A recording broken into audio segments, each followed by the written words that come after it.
2026년에는 동계올림픽이 있는 해가 되죠.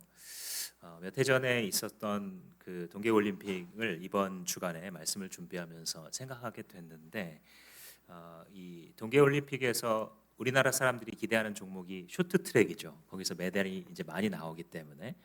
그리고 쇼트트랙의 간판 주자다 그러면 아마 최민정 선수를 많은 사람들이 꼽을 것 같은데, 그 장면이 기억이 났습니다.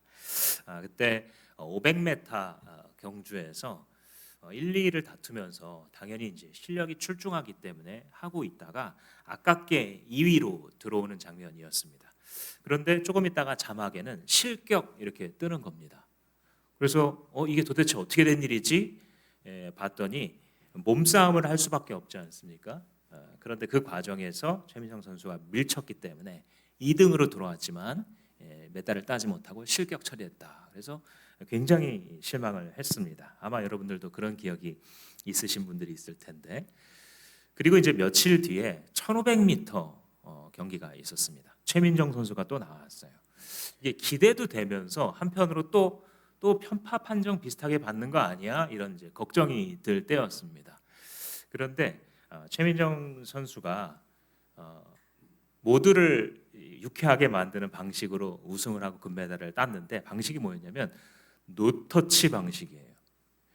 압도적인 실력을 가지고 원래는 인코스로 가면서 자리 다툼을 해야 되는데 압도적인 실력으로 아웃코스로 계속 돌아서 맨 선두에 둔 다음에 끝날 때까지 선두에 있었기 때문에 아무도 건드릴 수 없어서 그냥 금메달을 따는 방식으로 금메달을 땄습니다.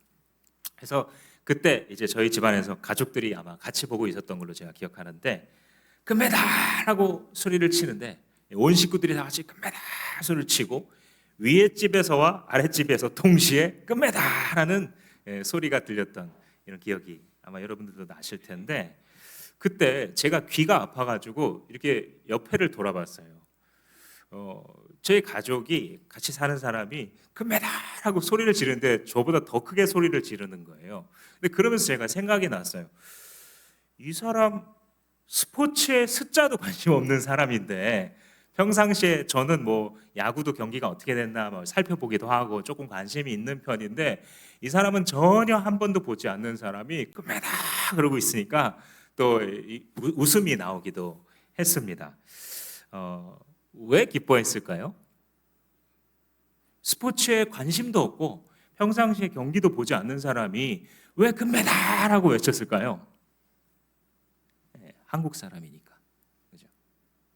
자기 나라 선수가 이겼다라는 거는 스포츠에 관심이 있건 없건 간에 한국 사람들의 마음 가운데 불을 지르는 것 같아요. 이 사람 왜 이렇게 흥분하지? 그게 지금까지도 몇 년 지났는데 제가 기억이 납니다. 자기 나라 선수가 잘했다라는 게 흥분이 되고 기쁘고 탄성을 지르게 되었다는 것이죠. 이거를 우리의 신앙생활에 한번 적용해 보자면요.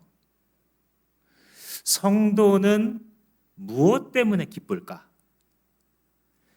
성도는 어떨 때 흥분을 하나? 여러분들은 신앙생활하면서 언제 와 할 정도로 이 흥분이 되고 기쁨을 주체 못하는 경험을 하십니까? 질문을 바꾸자면 성도의 삶의 원동력은 무엇일까요? 거기에 대한 답을 주는 시편이 오늘 우리의 본문입니다. 시편 67편에서 이 시편 기자는 성도는 무엇으로 기뻐하고 성도는 무엇을 통해 살아갈 힘을 얻는가라는 질문에 대하여서 이렇게 대답을 해요. 성도는 하나님의 일하심을 깨달을 때 기뻐하고 삶의 힘을 얻는다. 하나님이 지금 자기의 삶 속에 역사하신다라는 것을 깨닫게 됐을 때, 자기의 삶의 지경 안에서 하나님이 활동하시는구나라는 것을 발견하게 됐을 때, 그가 다른 것들이 아직 충족되지 않는다 할지라도 와 하나님이 함께 하시는구나라는 것을 경험하게 된다라는 진리를 오늘 이 본문이 우리에게 가르쳐주고 있습니다. 특별히 이제 내용을 보자면 하나님의 복을 누려요. 이 성도가 하나님의 복을 누리면서 기쁨과 찬송이 막 터져 나오고 그것을 넘어가서 자기의 삶의 지경이 확장되고 있는 것을 경험합니다. 이게 신앙이거든요. 신앙은 생물이에요. 그래서 여기에 있는 데코레이션 장식품처럼 이렇게 멈추어 있는 법이 없어요. 우리는 근데 종종 이런 말을 합니다. 아, 신앙이 정체된 것 같다. 근데 정체된다는 건 없어요. 신앙에서는. 신앙은 떨어지든지 성장하든지 둘 중에 하나입니다. 왜냐하면 생물이기 때문에. 끊임없이 세포가 분열되고 변화되는 생명체처럼 우리의 신앙도 그런 것이에요. 근데 이 사람이 아직 환경은 변화되지 않아요. 하나님께 복을 구해야 되는 아마도 좀 곤궁한 상황인 것으로 보이는데 그럼에도 불구하고 하나님 때문에 기뻐하고 흥분하고 삶의 지경이 넓어지는 이런 경험을 하고 있습니다. 또 동시에 이 67편은 위대한 선교 시편이에요. 시편 전체 중에서 자기의 삶의 지경을 넘어서 선교로 이끄시는 이 하나님에 대해서 명확하게 얘기해 주는 굉장히 귀한, 짧지만 귀한 시편이기도 합니다. 1절부터 한번 보시자면 하나님 우리에게 은혜를 베풀어 주세요. 은혜가 필요한 거죠. 힘든 겁니다. 뭔지는 그 배경을 지어놨어요. 은혜를 주시고 우리에게 복을 내려 주십시오. 이런 말을 합니다. 사실 이 두 개는 동의어예요. 바깥으로 봤을 때 신앙 외적으로 봤을 때 저 사람은 복을 받는구나 라고 여겨지는데 내적으로 하나님을 경험하고 있는 입장에서는 그게 하나님의 은혜 베푸신 거예요. 그래서 이 두 가지가 그 복의 정의를 가르쳐주고 있는데 참된 복을 우리가 알아들을 수 있도록 우리의 가치관을 지금 수정해주고 있습니다. 우리가 생각할 때 복 받았다 보통 얘기하는 거는 경제적으로 뭐가 잘 되든지 아니면 병이 났든지 잘 하려고 했었던 그러나 잘 안 되었던 것이 물꼬가 튀어서 좀 성취를 하게 되었을 때 대박이다, 복 받았다, 뭐 이렇게 이제 얘기를 하게 되죠. 하나님의 정의는 무엇이냐면 내면적으로 볼 때 받아 마땅하지 않은 자에게 하나님이 이걸 베푸셨구나라고 느껴지는 거, 이게 복이에요. 그래서 복의 참된 정의를 지금 가르쳐 주고 계시는데 한 가지 또 특징적 표현이 나왔죠. 세 번째, 주님의 얼굴을 환하게 우리에게 비춰 주소서. 이 세 가지가 사실 다 같은 표현이에요. 은혜를 받는다, 복을 받는다, 하나님께서 얼굴로 환하게 비춰 주신다. 같은 뜻인데 지난번에 우리가 시편 44편을 묵상할 때도 나왔던 표현이에요. 굉장히 중요하고도 익숙한, 이스라엘 사람들한테 익숙한 표현입니다. 왜 그러냐면 민수기에 보면 아론에게 축복 기도문을 하나님께서 가르쳐 주셔서 앞으로 너는 평생 동안 이스라엘 백성들을 향하여서 기도할 때마다 이렇게 축복 기도해야 돼라고 가르쳐 줬어요. 그게 뭐냐면 여호와는 내게 복을 주시고 너를 지키시기를 원하며, 여호와는 그 얼굴을 내게 비추사 너에게 은혜 베푸시기를 원하고, 여호와는 그 얼굴을 내게로 향하여 드사 평강 주시기를 원하노라. 이 글귀를 아예 하나님이 가르쳐 줬어요. 요대로 해라. 그래서 제사로 모일 때마다, 회집할 때마다 끝날 때 제사장이 축복을 해야 되면 하나님이 얼굴을 비추셔서 너희들에게 은혜와 평강을 베풀어 주시기를 바란다. 이걸 계속 들었으니 이스라엘 사람들의 입장에서는 굉장히 익숙한 표현이에요. 얼굴로 비춰주신다. 다시 한번 묵상해 봅시다. 얼굴로 비춰주신다는 게 무슨 뜻이죠? 도움이 되는 건 반대말 생각해 보면 이 정의를 바르게 하는데 도움이 되거든요. 얼굴로 비춘다의 반대말은요, 찡그린 얼굴로 본다는 거예요. 여러분, 집안에서 어떤 사람이 한숨을 쉬어요. 좀 이따 또 나랑 눈이 마주쳤는데 하고 또 한숨을 쉽니다. 하루 종일 한숨을 계속해서 쉬고 있어요, 이 사람이. 그럼 내 마음이 어둡습니까? 계속 밝습니까? 어두워지죠. 원래 안 그랬는데 나를 향해 찡그린 얼굴을 계속 누군가가 보여주면 내 마음도 동기화가 돼요. 같이 찡그려져요. 내 마음도 찡그려지는 것이죠. 또 언제 그러냐면 화를 내는 얼굴이 있어요. 화를. 나에게 불편하거나 아니면 나에게 뭔가를 부당하다고 생각해서 나를 볼 때 화를 내는 거예요. 그죠? 그거의 반대말이 뭐냐면 환하게 웃어주고 얼굴빛으로 비추어 준다라는 표현이에요. 그래서 이 얼굴을 비춘다라는 것은 하나님이 우리를 향해서 보여주시는 호의를 표현하는 말입니다.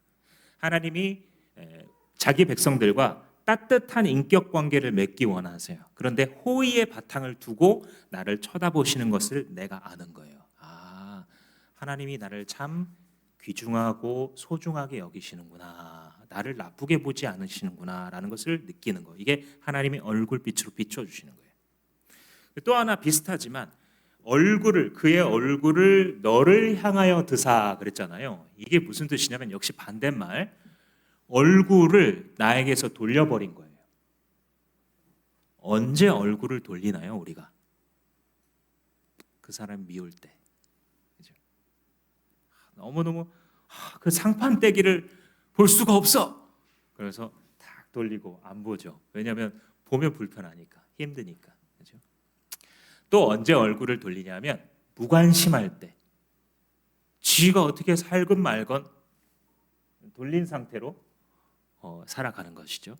그런데 그 얼굴을 내게로 향해서 나에게 주목한다라는 것은 하나님께서 그 넘치는 온기를 가지고 그 온유하심과 자비와 오래 참음을 가지고 나를 향하신 아무도 마음을 변화시킬 수 없는 호의를 가지고 나에게 바라봐 주신다라는 뜻이에요. 그래서 이 민수기 6장에서 비롯된 이 아론의 축복문은 결국은 하나님이 나를 원수 관계로 여기지 않으시고 나에게 호의로운 인격 관계를 맺고자 따스하게 바라봐 주신다라는 뜻이에요. 무관심과 미움이 아니라 나와 관계를 맺고 싶어 하시는 하나님인 거예요. 자, 한번 연습해 보겠습니다. 그 양옆에 있는 사람을 향하여서 말은 안 하셔도 돼요. 그런데 마음속에 나는 당신이 정말 좋은 사람이라고 생각해요를 전달할 만한 환한 웃음으로 좌측 우측 보면서 웃어주시기 바랍니다. 시작. 네. 매우 어색해하는 또 어떤 분은 고개를 차마 못 돌리는 분이 있어요. 부끄러운 건지 아니면 얼굴을 돌리기 원하는 것인지, 하나님께서 그 얼굴로 우리를 향하여 주시는 거, 이게 진짜 복된 거예요. 우리가 그 지난주 한 일주일 동안 비가 오기도 하고 눈이 오기도 하고 또 흐린 날도 있었어요. 굉장히 길게 이어진 것 같아요. 그래서 이번 주에 오면서 하루는 하늘이 파랗네, 겨울 하늘도 파랗네, 이게 머릿속에 탁 들어온 날이 있었어요. 흐리다가 이제 태양이 구름 바깥으로 나와서 한나절을 쭉 비춰주니까 겨울 하늘도 저렇게 예쁘구나라는 것을 제가 느낀 적이 있습니다. 그러니까 아직 어두움 가운데 백성들이 있어요. 이 시편 기자를 비롯한 그의 공동체가 어두움 속을 살아가고 있습니다. 그런데 구름을 뚫고 비춰내리는 태양처럼 하나님께서 그 얼굴을 향하여 드셔서 그들에게 주목하여 주시고 그들에게 따스한 사랑의 관계로 호의로운 얼굴로 그들을 바라봐 주실 때에 아직 먹구름 같은 상황이 변하지 않았음에도 그들이 숨 쉴 수 있고 그들이 노래할 수 있고 그들이 주님 앞에 신앙을 고백하게 되는 거예요. 그래서 아마도 이 시편의 기자가 이 감정이 굉장히 넘치는 시편이거든요. 근데 이 시편을 통해서 전달하려고 하는 게 뭐냐면 이게 최고의 복이야를 전달하고 싶은 것 같아요.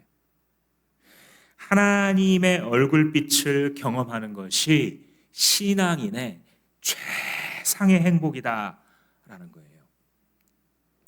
우리가 보통 복을 받는다, 복을 하나님 앞에 요청한다라고 할 때 그런 것들이죠. 하나님 내게 물질이 좀 필요합니다. 물질의 소유를 하나님 앞에 복 받기를 원하죠. 혹은 생활의 안정을 구할 때도 많아요.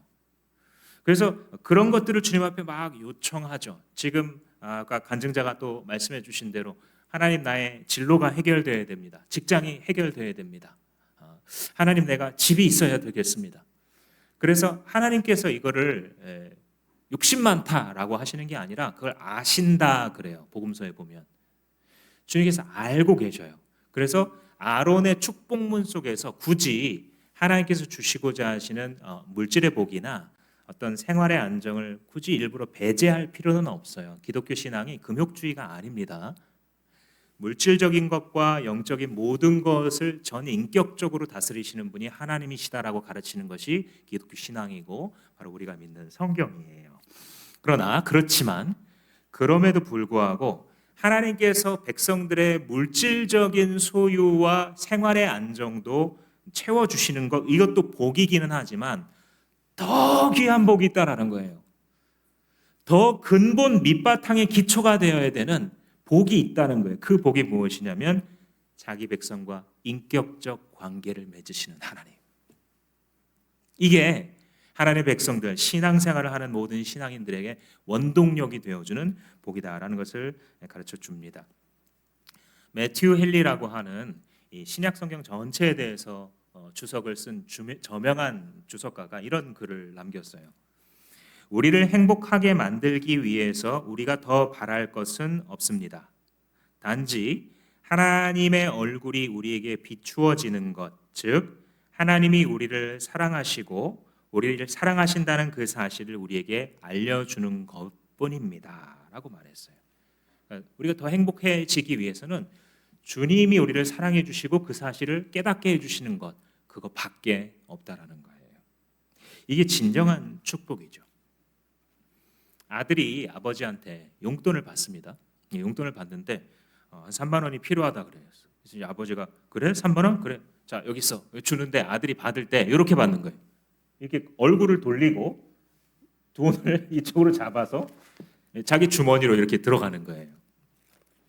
그럴 때 이 아버지가 느끼는 게 있겠죠.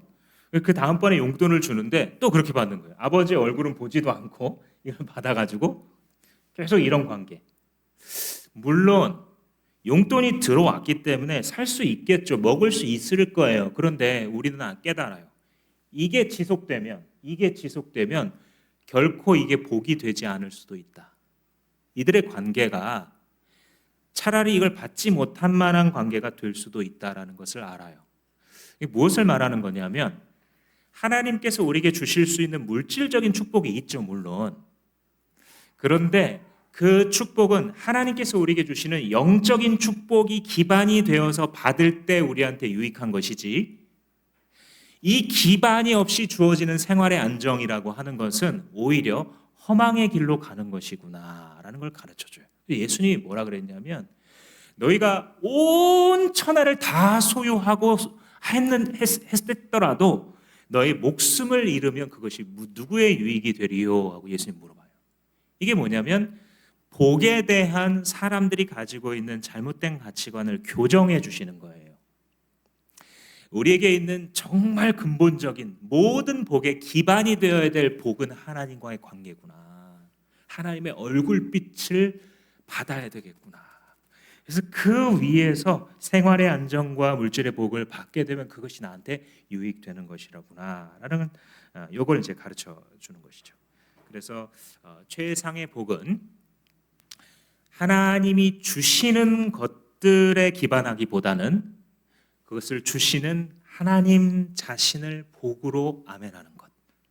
이게 최상의 복이고 하나님의 얼굴빛, 그와 호의적인 인격의 관계를 맺어가는 것이구나. 이걸 이제 깨닫게 되는 것입니다. 저는 이 말씀을 듣는 여러분들이 이런 하나님과의 인격 관계를 가지시기를 주님의 이름으로 축복합니다. 아까 여러분들이 어색하지만 노력하면서 나는 당신이 참 소중하다고 생각해요. 나는 당신이 좋아요. 라고 환하게 웃어줬던 것처럼 그 표정이 기억될 때마다 그와 비교할 수 없이 온전함과 순전함으로 나에게 당신의 사랑의 온기로 빛을 비추시는 그 하나님의 얼굴을 더 사모하고 더 사모하세요.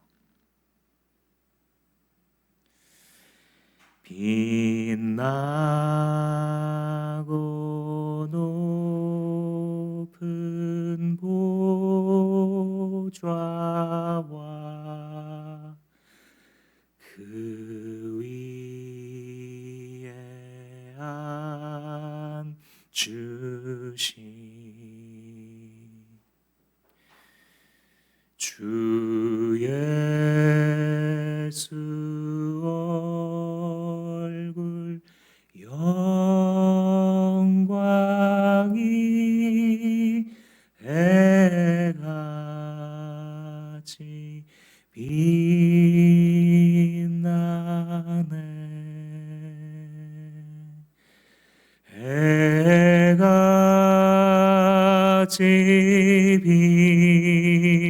빛나네. 지극히 높은 위엄과 한없는 자비를 무천사 소리 모아서 늘 찬송 드리네.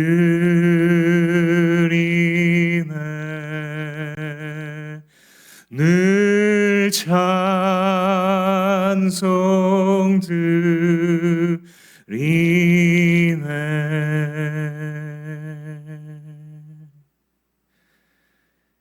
이 찬송시의 작사자가 경험했던 하나님과의 관계가 빛나고 높은 보좌에 앉으신 해보다 빛나시는 주 예수의 얼굴에 담긴 주의 영광이 여러분들이 그리스도인으로서 이 땅을 살아가는 오늘 임하시기를 주님의 이름으로 축복합니다. 성령께서 여러분들의 마음의 눈을 여셔서 늘 땅을 쳐다보기에 바빴던 우리들의 걸음을 멈추어 세우시고, 때로는 우리를 격려하시고 때로는 사랑으로 꾸짖으시는 그 성령의 교통하심 때문에 여러분들이 이 영의 비밀을 알고, 왜 시편 기자가 이스라엘 백성들이, 주의 거룩한 선지들이 주의 얼굴로 내게 비추시옵소서로 라고 탄성을 질렀는지 아멘하여 그 일부가 되시는 여러분들이 되시기를 축복합니다. 그런데 하나님의 얼굴빛을 제일 잘 알고 경험한 분이 누굴까요? 예수님이죠. 늘 아버지의 곁에 계시고 지금도 하늘 보좌 우편에 계시고, 아버지가 예수 그리스도를 볼 때 가장 밝은 얼굴로 그를 바라보시겠죠. 그래서 예수님은 하나님의 얼굴빛에 있는 그 영광을 잘 알 뿐만 아니라 그것의 담지자가 되셨어요. 그것을 자기에게 담았다라는 것을 신학적으로 담지자라고 표현을 하는데, 그리스도께서는 하나님의 그 영광을 자기 안에 몸소 지니신 분이셔서 그 예수를 볼 때에 사람들이 얼굴도 보지 못하고 형체도 보지 못하고 목소리도 듣지 못했던 알 수 없는 그 하나님을 알게 되었어요. 그래서 주님을 따라다니던 제자들이 한 번만 보여주세요, 하나님의 아들이시라면서요, 한 번만 아버지를 보여주세요. 사실 솔깃하지 않습니까? 우리도 하나님 한 번만 봤으면 좋겠다 이런 마음이 있죠. 근데 사실 보면 죽습니다. 그렇죠? 죄인들이 빛 대신 하나님 보면 죽잖아요. 근데 주님이 대신 그렇게 대답하셨어요. 나를 본 자는 아버지를 보았거늘 어찌하여 아버지를 내게 보이라 하느냐. 이 말 속에 다 담겨 있어요. 하나님의 영광의 얼굴빛을 아는 담지자이셔서 예수 그리스도의 말과 행동과 삶과 관계를 보면 하나님의 마음과 말과 관계를 알게 돼요.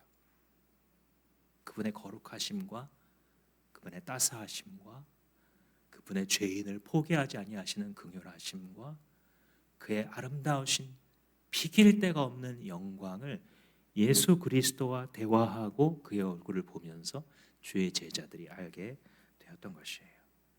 그래서 그리스도는 성부의 영광의 완전한 담지자로서 우리 중에 오신 거예요. 사도 바울께서 고린도후서에서 이렇게 말씀을 기록하고 있습니다. 어두운 데에 빛이 비치리라 말씀하셨던 하나님께서 예수 그리스도의 얼굴에 있는 하나님의 영광을 아는 빛을 우리의 마음에 비추셨느니라 이랬어요. 이 말씀이 뭘 말해주냐면 어두운 가운데 빛이 비치리라. 이게 창조와 새 창조를 말하거든요. 모든 것이 혼돈하고 공허할 때에 창세기 1장에 보면 말하잖아요. 무질서의 혼돈을 이야기하고 있는데 거기에 빛이 비추리라 하셨죠. 그런데 예수 안에서의 재창조도 똑같은 거예요. 어쩌면 첫 창조보다 더 어려운 것이에요. 재창조라는 게. 왜냐하면 무에서 유를 만드는 것보다 엉망이 된 것을 개비하고 새롭게 모든 만물을 바꾸어야 되는, 이게 이제 창조주만 하실 수 있는 능력이죠. 그런데 그 일을 이루실 때에 어두운 가운데 빛이 비치리라 하신 하나님의 말씀대로 되었다라는 거예요. 그래서 예수 그리스도의 얼굴에 있는 하나님의 영광을 아는 빛을 가지고 원래는 어둠에 속하였던 우리를 끄잡아내서 그들의 마음 가운데 부어주시고 쏟아주셨다는 거죠. 여기서 우리가 알 수 있는 게 뭐냐면 예수 그리스도를 통하지 않고서는 하나님의 얼굴빛을 받는 것이 불가능하구나라는 것을 알게 돼요. 왜 그러냐면 우리 편으로 볼 때 은혜라는 거 있잖아요. 은혜라는 게 뭐냐면 하나님께서 그리스도를 대가로 하여 우리에게 베푸신 풍요예요. 우리가 원래 받아마땅한 사람이 아니에요. 그런데 예수라고 하는 대가를 지불하여 우리에게 주신 하나님 편에서의 풍요, 그게 은혜거든요. 우리에게 베푸신 구원의 은혜예요. 우리가 성경을 읽다 보면 우리는 죄인이기 때문에 하나님의 축복을 받아 마땅한 존재가 아니라 하나님의 거절을 당해야 마땅한 존재라는 것을 깨닫게 돼요. 하나님의 진노의 얼굴을 보는 것이 마땅한 존재라는 것을 명명백백하게 알게 돼요. 이 성경 말씀을 읽어가다 보면 에베소서 2장에 보면 너희들은 본래적으로 진노의 자녀다 이렇게 말씀하는 장면이 나옵니다. 전에는 우리도 다 그 가운데에서 우리 육체의 욕심을 따라 지내며 육체와 마음에 원하는 것을 행하며 마음이 다른 이들과 같이 본질상 진노의 자녀였다 이렇게 얘기하고 있어요. 본질상 진노의 자녀라는 거예요. 다윗이 시편 51편에서 뭐라고 얘기하냐면 내가 죄악 중에 출생하였으며 내 모친이 죄 중에 나를 잉태하였나이다. 출발부터 죄인이었다라는 거예요.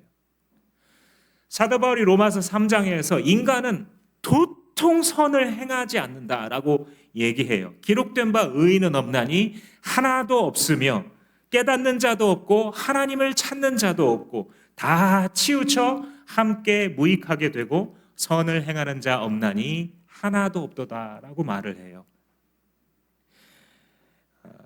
그런 사람들에게 예정되어 있는 것은 하나님의 빛나는 얼굴이 아니에요.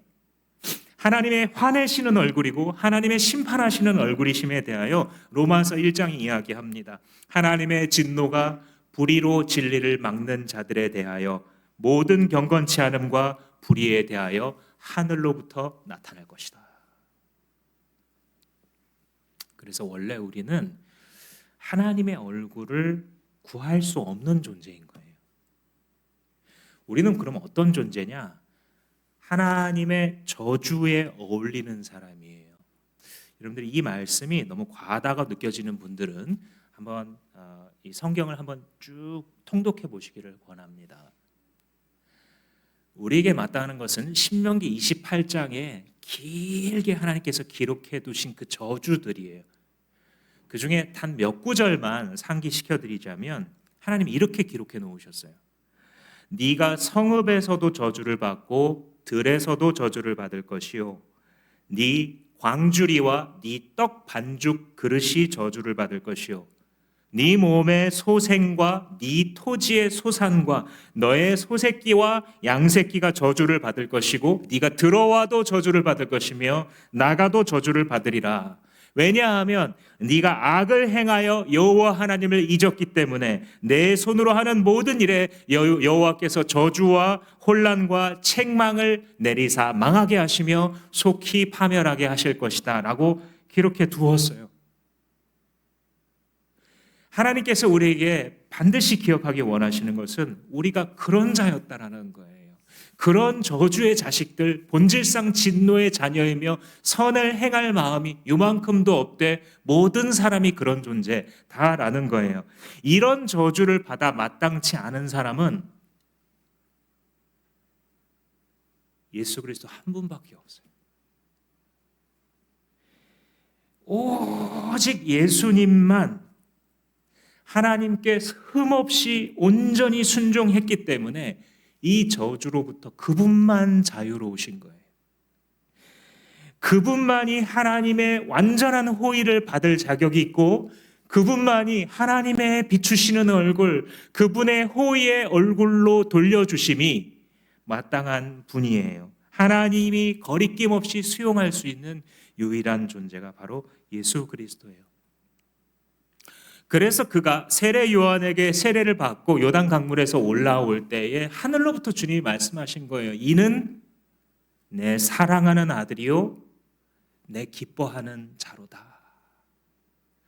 본래 이 말씀을 받을 자격이 있는 자는 당신의 독생자 예수밖에 없는 거예요. 그래서 십자가가 가능한 거예요. 그래서 그의 제사가 하나님 앞에 받으심직했던 거예요. 그리스도만이 하나님을 기쁘시게 할 수 있고 그의 호의를 받을 자격이 있기 때문에 그리스도만이 자기 자신을 대속의 제물로 십자가의 영원한 제사소 하나님께 드림으로써 그 결과 오직 그리스도만 받을 자격이 있었던 그 하나님의 호의의 얼굴을 그가 죄와 저주의 형벌을 대신 당해주신 백성들에게도 비춰질 수 있도록 해주신 것이에요. 갈라디아서 3장에 이르기를 그리스도께서 우리를 위하여 저주를 받은 바 되사 율법의 저주에서 우리를 속량해 주셨으니 기록된 바 나무에 달린 자는 저주를 받은 자라 할지니라. 누구의 욕을 먹을 만한 일을 하신 적도 없고 누구에게도 단 1초라도 악의를 품으신 적이 없는 온전하고 순결하신 예수 그리스도, 완전하신 그분께서 가장 큰 죄를 지은 지인인 것처럼 저주의 자리에 서셔서 본래적으로 들어가도 저주받고 나가도 저주받고 하나님의 얼굴 돌려버림과 하나님의 찡그린 얼굴을 받아 마땅한 죄인들이 그 저주를 면제받고 도리어 그들이 모든 복을 상속해야 마땅한 자로 취급받을 수 있는 것, 그것이 바로 이 시편 기자가 예견했던, 그리하여 성령 안에서 간구했던 주의 얼굴 빛으로 우리에게 비추소서 라고 하는 말씀에 담긴 진리입니다. 그렇기에 지금 이 시편 기자가 하나님 우리에게 은혜 베푸시고 우리에게 복을 주소서라고 썼을 때에 계시의 성령께서는 이 시편 기자의 입술을 통하여 필연적으로 그리스도를 요청한 거예요. 그리스도가 오셔서 저주받은 자들을 위하여 스스로 저주가 되셔서 그 저주를 안고 나무에 달리심으로써 그 저주의 값을 지불하셨을 때에 그때에 우리에게 복이 내려올 수 있고 우리에게 평화가 내려올 수 있었던 것이에요. 그래서 그는 하나님 당신의 얼굴로 환하게 우리에게 비춰주소서라고 외치며 기도했을 때에 오직 그리스도가 오심으로써 성취될 수 있는 영광스러운 종말론적 미래를 위하여 간청하고 기도한 것이에요. 예수님께서 십자가를 지시면서 외마디 비명을 외치셨죠. 하나님, 나의 하나님, 왜 나를 버리십니까? 그때 하나님은 그의 음성을 듣고 응답하신 것이 아니라 고개를 돌리십니다. 예수는 마치 자기가 외면당해 마땅하고 하나님의 진노의 얼굴을 받아 마땅한 자인 것처럼 그 자리에서 구하심을 받지 못하고 죄인들을 향해야 마땅했던 하나님의 그 맹렬한 진노를 자기의 몸에 다 받으심으로써 우리네 삶에 마땅한 모든 죄와 저주에 대한 대가를 온전히 치르셨어요. 그리고 오직 이 방법밖에 없어요. 오직 이 방식으로서만 하나님께서는 자기 아들의 십자가에 저주받은 우리들의 죄를 매다시고 그럼으로써 우리의 죄인들을 받아들이시고 당신의 빛나는 얼굴을 비출 만한 존재로 바꾸셨습니다. 이 방식으로서만 우리는 하나님의 은혜를 받을 만한 자의 위치에 설 수 있게 된 것입니다. 여러분, 신앙생활을 한다라고 하는 것은 이미 다 받은 것이에요. 그리스도인들이 이 세상에서 정말 빛날 때는 남들보다 공부를 잘하고 남들보다 조금 높은 대학에 가고 남들보다 더 빨리 승진하고 더 오래 일하고 더 많은 볼륨의 자산을 갖고 있을 때 하나님 영광 받으신다기보다는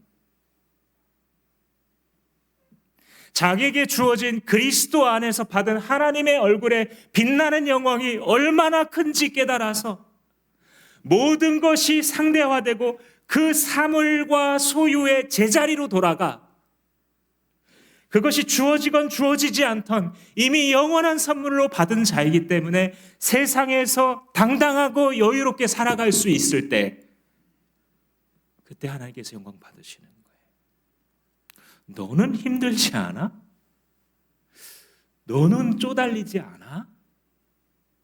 너는 외롭지 않아? 너의 마음속에 어떤 소망이 있길래 너로 하여금 그걸 견디게 하니? 너희들의 공동체 속에는 도대체 무슨 관계가 이루어지고 있길래 그렇게 세상에서 어울리지 않을 만한 사람들이 배움도 소유도 정치색도 다 다른 자기들이 어떻게 그렇게 사랑할 수 있니? 어떻게 그 미움을 극복해냈니? 우리 안에 있는 소망에 관한 이유를 묻게 됨으로써 하나님께 영광을 돌리게 되는 거예요. 그래서 여러분, 이 1절만 오늘 제가 설명하는 것이 목표입니다만 나머지를 빠르게 보자면 굉장히 논리적인 갭이 있어요. 1절에 은혜 주시고 복 주시고 얼굴빛 비춰주세요 그랬잖아요. 그런데 2절이 뭐라고 말하냐면 같이 한번 읽겠습니다. 시작. 온 세상이 주님의 뜻을 알고 모든 민족이 주님의 구원을 알게 하여 주십시오. 그래서 그들도 찬송하게 해주십시오. 이렇게 얘기하거든요. 가만히 생각해 보세요. 이게 왜 논리적인 갭이 있는지. 1절은 자기에 대한 거예요. 우리들에 대한 겁니다. 근데 2절은요. 나에 대한 게 아니에요. 그러니까 하나님이 나에게 복을 베풀어 주시면 내가 감사하겠다든지, 그죠? 하나님이 나에게 은혜를 베푸시면 내가 서원제를 드리겠다든지, 이게 보통의 고백이고 그렇게 많이 나와요, 시들이. 근데 이 67편 선교적 비전을 가지고 있는 이 시편은요, 하나님이 나한테 복을 베푸시면 그 유익이 얘네들에게 있을 겁니다. 이렇게 말하는 거예요. 의미심장한 논리적 갭이고 하나님의 영광의 얼굴을 경험하지 않으면 이 갭을 메울 수 없을 만큼 깊은 갭이에요. 그리고 하나님의 영광의 얼굴을 본 사람들은 아멘 할 수밖에 없는 논리적 비약이에요. 주님으로 만족합니다. 나는 이제 주님의 얼굴만을 구하기로 나는 작정하였습니다. 수금아 노래하라. 내가 새벽을 깨우리로다. 내 마음이 확정되고 확정되었으니 사람이 내게 어찌하랴. 나는 여호와 하나님을 내 평생에 그의 신실하신 사랑을 찬양하리로다.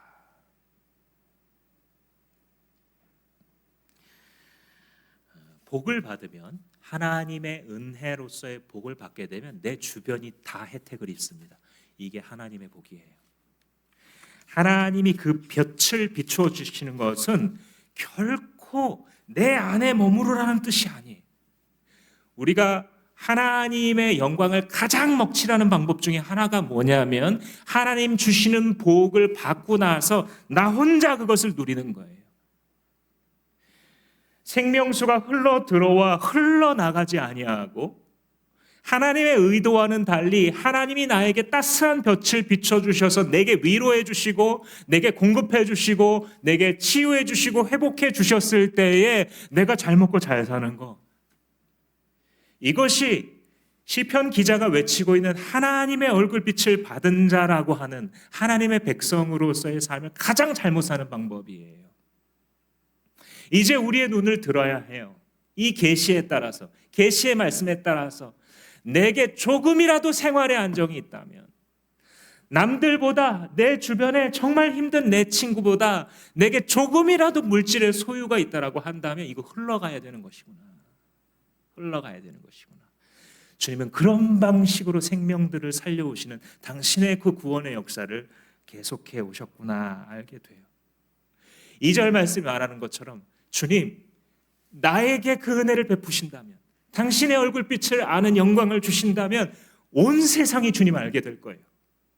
내가 주님의 뜻을 알았을 때 내가 정말 행복해지고 내 인생이 왜 존재하는지 알게 된 것처럼 내 친구도 당신이 내게 베푸신 은혜가 그에게 흘러간다면 그도 똑같이 자기가 왜 사는지 알게 되고 하나님의 뜻이 무엇인지 알게 되고 온 민족이 하나님의 구원에 대해서 찬송하게 될 테니 주님 그렇게 되게 해 주십시오 라고 말해요.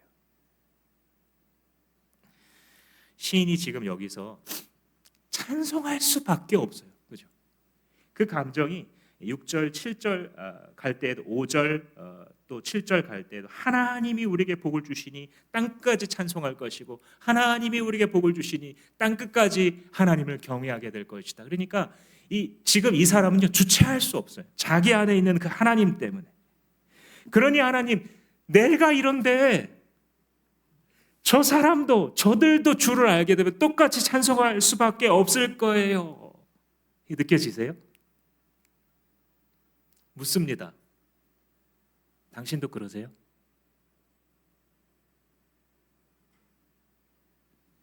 내가 지금 느끼고 있는, 내가 하나님의 얼굴을 배웠기 때문에 당신을 찬송할 수밖에 없는데 내 친구도 그럴 거예요. 하나님, 이 사람도 좀 복을 주세요. 주님의 얼굴로 비춰주세요. 이 사람도 똑같이 나랑 찬송할걸요? 라고 하는 고백이 나에게 있는지, 이 2025년을 보내는 이 끝자락에 한번 돌아보세요. 이게 모든 것이잖아요. 우리와 하나님과의 관계에 있어서 하나님의 거룩과 영광에 설레는 순결한 신부의 신앙의 고백이 아니라고 한다면 우리의 신앙의 맛과 기쁨을 도대체 어디서 찾을 수 있겠습니까? 솔로몬과 같은 모든 부귀 영화를 누린다고 해도, 다윗과 같은 많은 승리를 거둔다라고 해도 그들이 결국 여호와의 얼굴로부터 벗어났을 때 인생이 망가지잖아요. 시인이 지금 여기서 하나님의 비전을 보고 있어요. 주님, 우리 이스라엘 사람들에게 복을 주시면 우리가 잘 먹고 잘 살아서 하나님께 영광 돌리겠습니다가 아니고, 하나님, 우리 이스라엘 사람들에게 복을 주시고 당신의 얼굴로 비춰주신다면 이 열방과 민족들이 혜택을 입을 것입니다. 그래서 3절 말씀이 사실 명령형이에요. Let the people praise you. 하나님, 저 민족들이 당신을 찬양하게 만드세요. 그래서 순종의 명령법이에요. 언어 도단이죠, 사실은.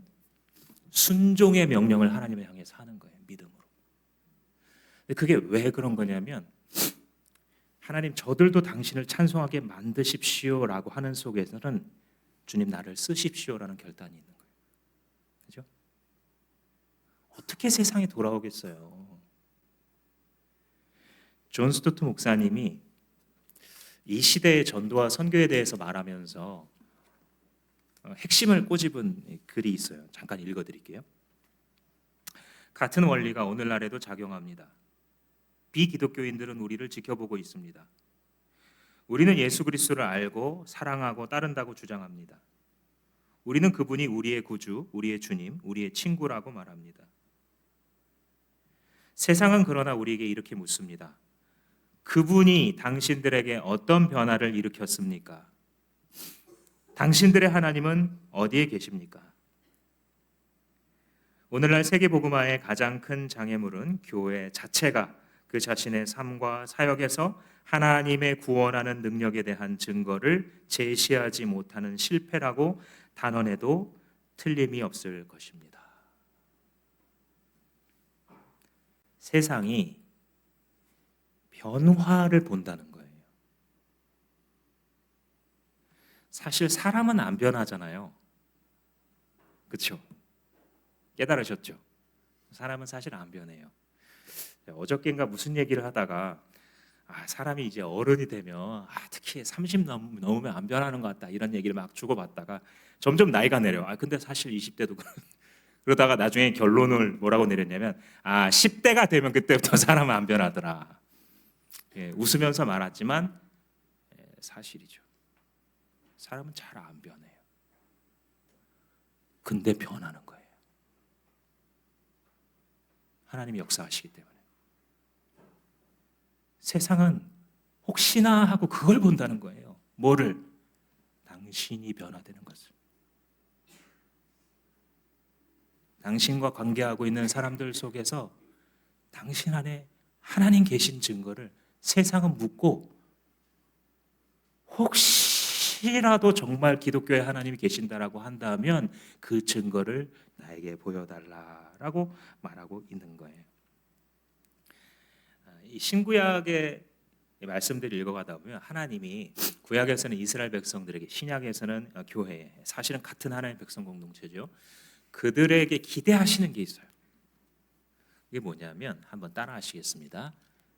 매력 발산. 지금부터 여러분들 매력 발산하세요.